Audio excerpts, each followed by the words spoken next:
إلى حضرة النبي مصطفى رسول الله صلى الله عليه وسلم آله الكرام شؤونهم الفاتحة. بسم الله الرحمن الرحيم.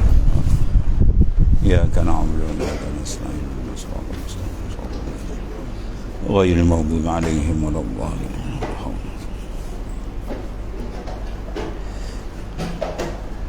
Qala ma'arif rahimallahu ta'ala. Dan jangan menghabiskan mustasna minhu situ. Ya. Betul.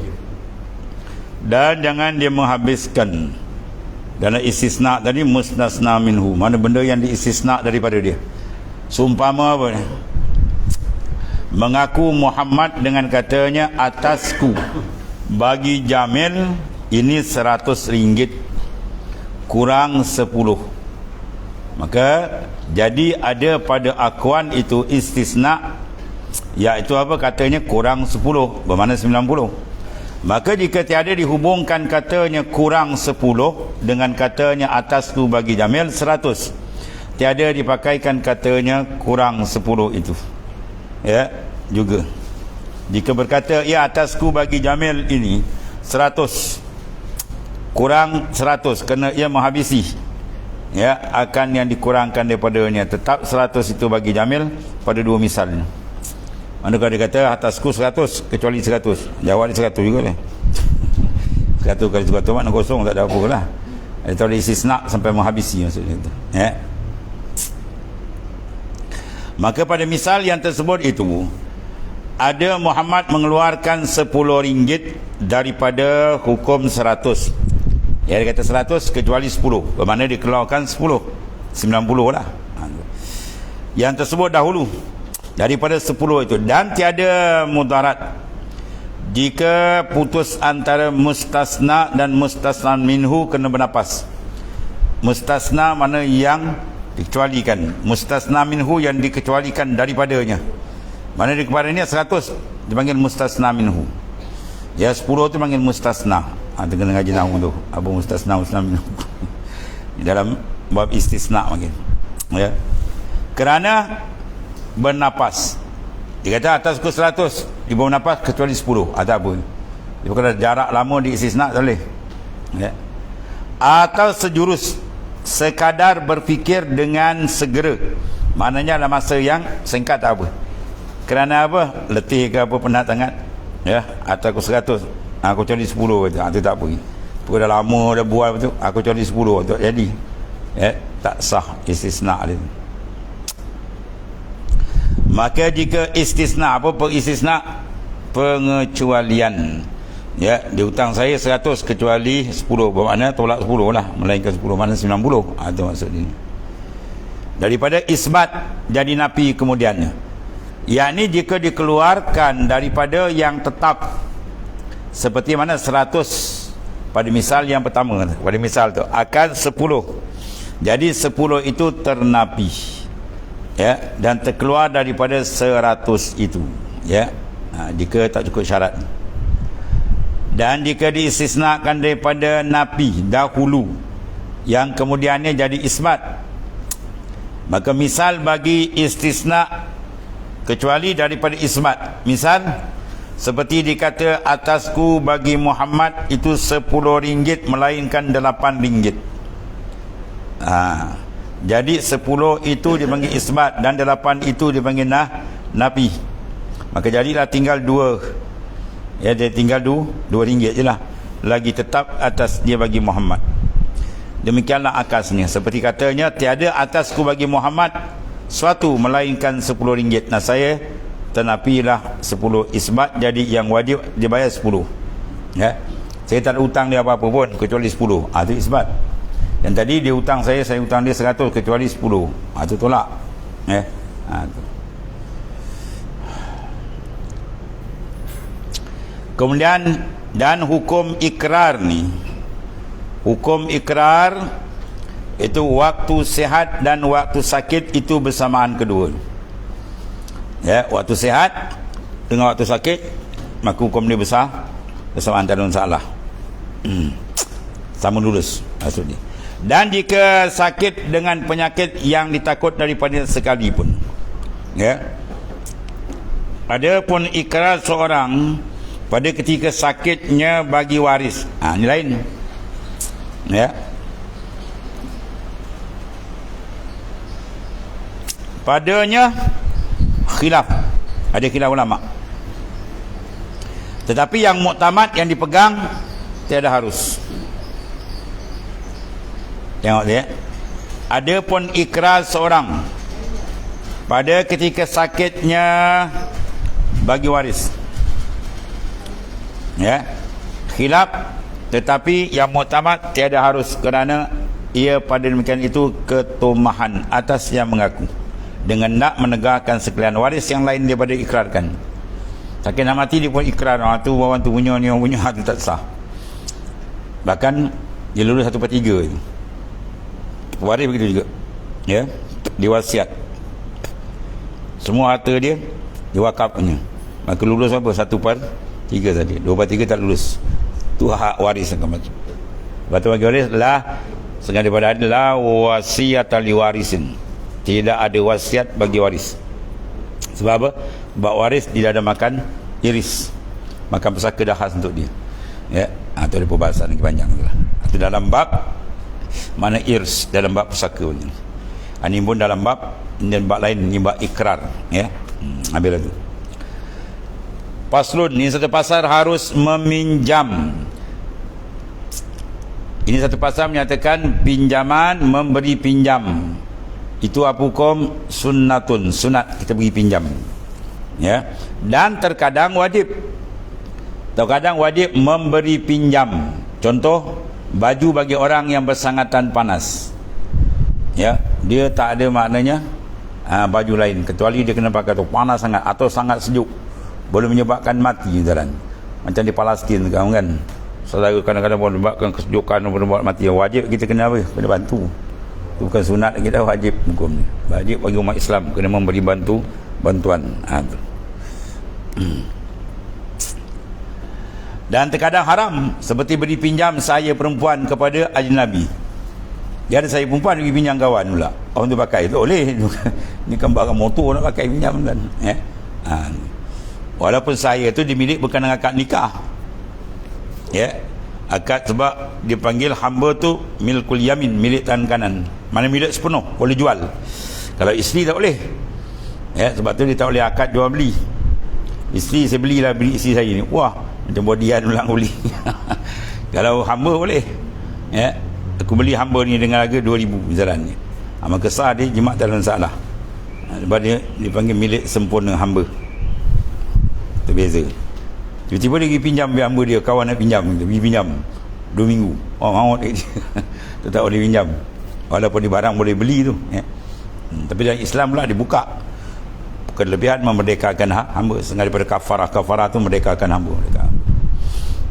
Hamba jadi bila berperangan, bila perang dengan orang kafir, kita menang, dapat tawan, tu dia hamba. Banyak hamba tak ada, fakta di antara perang sekalah, ya. Dan nak menang macam mana, bercakap sama sendiri, ya. Tak pegang dengan Islam dengan betul, ni salah.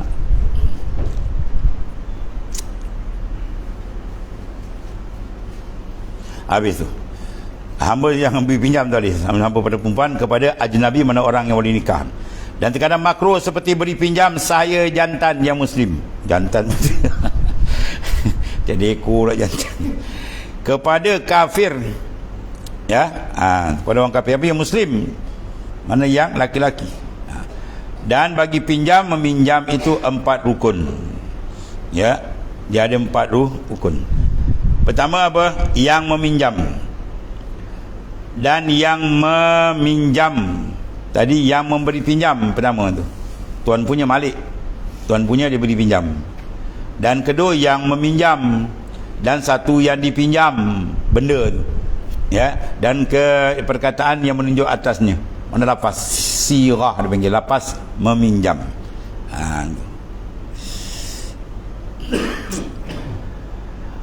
Ada pun rukun yang ketiga dinyatakan ni oleh musannad dengan kata apa? Harus meminjam dan dipinjamkan tiap-tiap satu yang dapat dengan dia serta tinggal dirinya. Ya, mana kita boleh pinjamkan orang satu benda yang dapat bagi yang meminjam itu ambil manfaat yang harus dengan dia serta tinggal dirinya, mana dia tak luntur. Ya, kita pinjam, pinjam sabun ke sikit, tu kan pinjam, tu minta. Sabun pakai lama habis tak? Habis. Kalau pinjam motor, kereta kan, tak adalah kita pinjam motor, balik kan motor tinggal sekerat, tak ada. Kereta habis tayar tinggal rangka, ada pula. Ya, benda yang kekal, mana itu dipanggil boleh pinjam. Ya, benda kemudian ambil manfaat. Si pinjam nasi lemak awak 2 bungkus, pinjam. Itu kan pinjam ke darah ni. Seperti sahaya. Ya, mana kita pinjamkan kawan kita nak pinjam saya tadi, lelaki, untuk buat kerja misalnya. Ya, dan kain dia nak semayang, kita pinjamkan dia. Bersalahan yang tiada dapat mengambil manfaat dengan dia, maka tiada sah dipinjamkan, seperti lembu yang bersangatan tua. Lembu tak ada manfaat, dia lah nak kena jaga pula lagi kan, payah, tak ada manfaat. Tu. Dan bersalahan barang yang manfaat dengan menghilangkan dirinya. Misal apa, kita ambil manfaat tapi hilang diri dia, sabun atau ada tu. Lilin, pinjam lilin sebatang kan, kau mengaji pekah tak, tanya dia. Dia tanya, pinjam lilin sebatang, kau mengaji pekah tak? Kenapa pula? Lilin ni benda yang luntur ain dia akan luntur kita pakai, itu tak boleh pinjam tu. Ya, itu kita minta, ada beli. Dan makanan, ya, pinjam masak asam semangkuk ni, pinjam. Ya, pinjam beras, itu biasa orang dulu kan. Pinjam padi kau 2 gantang kan, pinjam beras 2 gantang, tak boleh pinjam, buat benda tu habis. Ya, dimakan habis kan. Itu makna kita kena minta atau minta beli. Ya, maka tiada harus dipinjamkan benda yang ain dia luntur, mana habis. Lagi pula manfaat itu harus pada syarak. Mana syarak luluskan manfaat tu. Ya, bersalahan manfaat yang tidak dilurus dipakai oleh syarak, seperti perkakas, bunian, alat muzik dan sebagainya, benda-benda yang haram. Saya pinjam, itu tak boleh bagi. Ya, dan lain. Dan lagi disyaratkan yang dipinjam tu dia itu ada manfaat. Bersalahan pinjam akan kambing perahan supaya mengambil laban susu dia, kerana kambing itu tiada boleh mengambil dengan dia satu manfaat. Adapun susu itu tidak boleh dipinjam, kerana bukan dia satu yang dapat mengambil manfaat dan meninggalkan diri dia, mana dia habis kan. Tu. Hanya diambil susu itu atas jalan diharuskan oleh empunya yang sahih aja. Boleh ambil, mana saya izinkan awak ambil, ada maknanya diizinkan diambil, bukan pinjam. Pinjam kena pulang balik barang tu. Ya.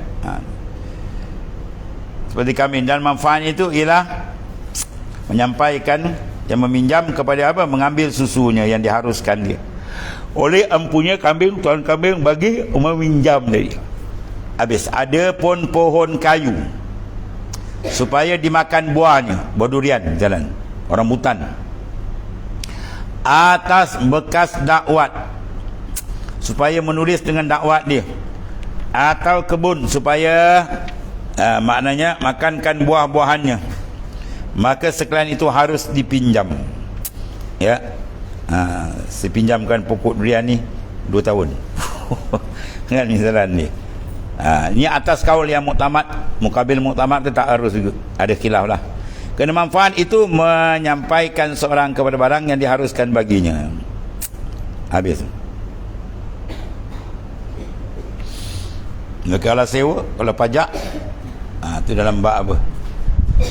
Bab pajak kan, buah durian dia suruh buat apa?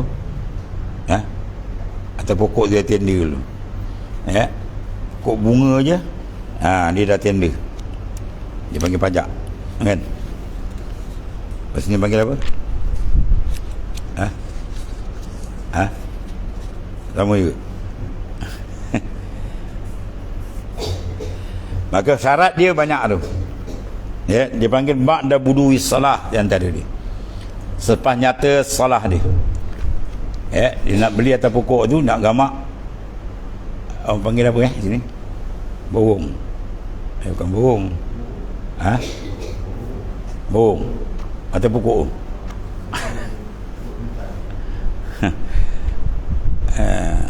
Jadi maknanya kena nyata salah dia. Kalau tak nyata tak boleh. Ada sangat tempat kan, dulu satu pokok durian tu memang jenis menggila orang buah ni buah mahal ni. Cina Singapura datang pajak, dia pajak tu pokok tengah bunga lagi kan, bayar berapa ribu, lepas tu sesar gibut tinggal batang ni. Kan, habis lah. Jadi syarat tak lulus tu. Sebab syarat tak lulus sebab apa? Benda tu ada alat penipuan. Kalau macam buah mangga, bak dah budu salam, mana dah nampak nak masak, tu boleh. Mana kau di Google pun boleh makan. Ya, buah pisang dah nampak kuning-kuning, tu boleh. Ya, kalau tengah putih lagi, gibut habis tu tuan. Jadi syarat tak mau ada penipuan ataupun ketidakpuasan. Sebab innamal bai'u antaradin, semua jual beli tu reda, pembeli reda, penjual reda, bersah. Ya, kalau ada alat penipuan tak dibenarkan. Ni pinjam ni, pinjam bukan dibeli ni, dipulang balik. Habis.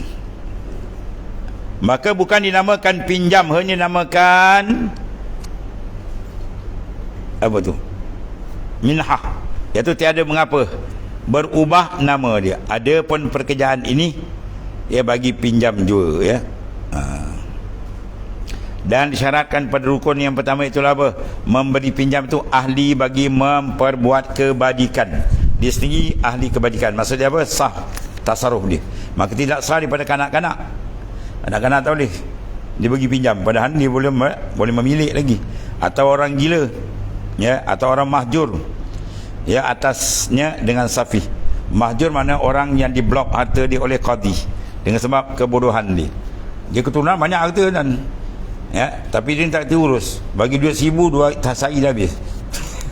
Orang bagi nampak semua dibagi. Ada tak boleh ngurus, tak boleh tu. Maka dia tak, ataupun palas, mana muflis. Dan disyaratkan pula dengan ikhtiarnya, jangan ada orang paksa dia untuk pinjam, ya. Ada kadang-kadang orang dulu yang santai pinjam gitu, atau pergi aku tembak, ada tak boleh, tak sah tu. Bersalahan yang digagahi atasnya, ya, itu tak boleh. Dan lagi memilih akan manfaatnya, ya, maka harus bagi yang menyewa. Sewa, ya, sewa boleh. Kalau macam pokok dia ni orang sewa, tak boleh sewa. Sebab benda tu luntur ain, dia sewa sama tu, mana ain dia tak terjejas, ya. Dan pinjam sesuatu, dan bersalahan meminjam tiada harus ia beri pinjam kepada orang yang lain pula, ya. Sewa tak apa, kita pinjam motor orang, tiba-tiba kawan nak pinjam, kita pinjam motor orang, tak boleh tu. Ya, kita pinjam motor orang, kereta orang, kenderaan orang, bila kawan kita ni nak pinjam kat kita, tak boleh, tak dibenarkan. Tak boleh minta izin bertuan dia. Kalau sewa lain, sewa kita ambil manfaat dengan bayaran. Kita sewa rumah, ya, mana 500, tiba-tiba ada orang nak sewa 700, kan, kita sewa kat dia, tu boleh sewa manfaat itu, ya. Sebab kita tak ambil, tak jejaskan apa, kita ambil manfaat rumah, ya. Tapi sekarang kau tengok sewa, sewa kau keluar-keluar dia tak bagi kan, ya. Sebab penyewa kadang-kadang tengok ke jenis ganas pun ada. Dua sebulan kopak habis dinding kawan. Anak 20 orang bunuh yang tu. Dan harus pinjam semata-mata, tiada dikaitkan dengan waktu. Boleh ke? Pinjam, dia itlak, saya pinjam, saya bagi pinjam berapa? Dia tak ada sebut seminggu ke sebulan ke, kan? Dan harus pula dengan dikaitkan dengan waktu. Pinjam apa? Seminggu misalnya. Seperti aku pinjamkan kain ini sebulan. Dan harus keduanya, ya, dua-dua boleh. Tetapi jika pinjam mutlak, mana tak kait dengan waktu, tidak dikait dengan waktu, ya, dapat dipakaikan manfaatnya satu kali jua, pula. Dan apabila berhajat kepada dipakaikan satu kali lagi, wajib minta izin tuan ni. Sekali round dah, lepas nak pakai kali dua, minta izin balik. Tu kalau apa, pinjam dengan itlak, dia tak ada kait masa. Dan jika pinjam tu kait padanya masa seminggu, maka dapat dipakai, ya, maknanya mata benda itu beberapa kali pada masa itu, seminggu, 2 hari, 3 hari ke, tuan, habis. Kemudian dan harus yang memberi pinjam kembali akan pinjamannya waktu kendaknya, ya, mana memberi pinjam, harus yang memberi pinjam, harus bagi yang memberi pinjam. Cara dia memberi pinjam, tuan punya kembali akan pinjaman, rojok balik waktu kendak. Ya, dia kata pinjam seminggu, pakai 2 hari saya nak balik barang, mak hantar balik, dia kena hantar barang, kerana pinjam meminjam itu pekerjaan yang harus bagi yang meminjam dan harus memberi pinjam, ya. Dan terpasah pinjaman dengan mati. Dia pinjam tiba dia meninggal, kena pulang balik, terpasah pinjaman tu daripada yang meminjam atau yang memberi pinjam, ya, atau gila dia pasal juga, atau pitam pun pasal juga, ya, atau pinjam. Ada pun kita pinjam duit orang, pinjam tu kan pinjam, tu hutang. Hutang lain, pinjam ni barang tu kena pulang balik. Duit kita pakai mana pergi tahu, orang lain ambil. Dah bertukar tangan. Dan iaitu mata benda yang dipinjamkan manakala binasa dengan bukan dipakai pada izin wajib zaman. Manakala dipinjam barang tiba-tiba tak diizin, kita pergi pinjam orang lain, aksiden kita, dia kena ganti benda tu. Atau barang-barang lain lah, cangkul parang ke apa, bolpen ke apa, patah ke apa, bukan tangan dia, dia pergi bagi orang lain padahal tak diizin, dia kena ganti tu. Yang manakala binasa mata benda itu dengan dipakaikan pada pekerjaan yang tiada diizinkan padanya, wajib di zaman, wajib kena ganti. Dia pinjam motor, naik motor naik seorang, dia naik motor 5 orang, patah subuh kau. Yang awak dia kena ganti. Itu salah, dia tak diizin. Dengan harga hari binasa, harga ketiga tu, kalau lagi harga lama, harga bawah kan tak lagi mahal, harga ketiga tu, barang tu ketiga tu harga dia berapa, kena ganti. Dan yang muktamad diberikan yang seumpama. Tapi yang muktamad, beli barang tu balik, ganti barang, itu yang muktamad. Nak bayar harga pun ada khilaf ulama, kata boleh, tapi kira harga ketiga binasa tu waktu dia berapa, maka bayar tu lah, habis. Dan dikendaki dengan mengetahui pula, wallah.